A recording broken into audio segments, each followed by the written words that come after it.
24 July 2014 మాసేపేటలో జరిగిన సంఘటన. ఆ రైలు పట్టాలపై ఇంకా రక్తపు మరకలు పోలేదు. కొట్టే పాపాయి రాని రాదని తెలిసాక కథలన్నీ కంచికి పోవచ్చు. చదువుకొని ప్రయోజకులు అవుతారనుకున్న వారి పిల్లలు ఒక్క రైలు యాక్సిడెంట్తో తిరిగి రాని లోకాలకు వెళ్ళిపోయారు. అయితే చూడంటూ అలిగావా నా పసికూనా, ఏనాడు లేవను అంటూ పడుకుంటున్నావు, నూరేళ్ల నిద్రతోని రెప్పలు.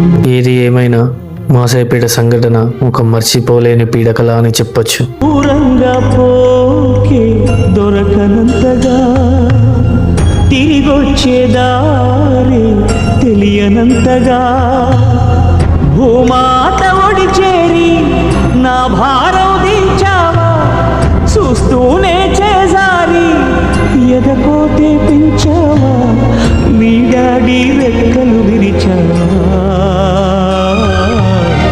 మెట్టింటికి పంపేదాకా ఆగలేక